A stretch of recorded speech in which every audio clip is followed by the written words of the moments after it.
இன்று காலை நிலவரப்படி கெடாவில் வெள்ள நிலைமை மேம்பட்டு வருகிறது. தற்காலிக நிவாரண மையங்களில் தங்கியுள்ளவர்களின் எண்ணிக்கை குறைந்துள்ளது.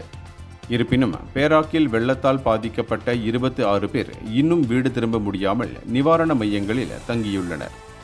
கெடா பொது தற்காப்பு படையின் துணை இயக்குனர் மேஜர் முகமது சுஹைமி முகமது ஜைன் கூறுகையில் 51 குடும்பங்களை சேர்ந்த 166 பேர் 2 மையங்களில் தங்கியுள்ளனர்.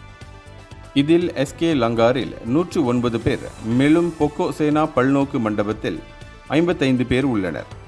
சுங்காய் கடா ஆற்றில் நீர்மட்டம் எச்சரிக்கை அளவான 1.62 மீட்டருக்கு மேலே இருப்பதால் இவர்கள் இன்னும் வீடு திரும்பவில்லை. இதற்கிடையில் பேராக்கில் அக்டோபர் 3ஆம் தேதி ஏற்பட்ட வெள்ளத்தால் பாதிக்கப்பட்ட 7 குடும்பங்களை சேர்ந்த 26 பேர் இன்னும் எஸ்கே மாத்தாங் நிவாரண மையத்தில் தங்கியுள்ளதாக பேரிடர் மேலாண்மை குழு தெரிவித்துள்ளது. அது மட்டுமின்றி கிந்தா மாவட்டம் உட்பட பேராக்கின் பல பகுதிகளில் இன்று மேலும் மழை பெய்யக்கூடும் என்று வானிலை ஆய்வு மையம் மெட் மலேசியா தெரிவித்துள்ளது. இந்தியர்களின் இதய குரல் மக்களோசை.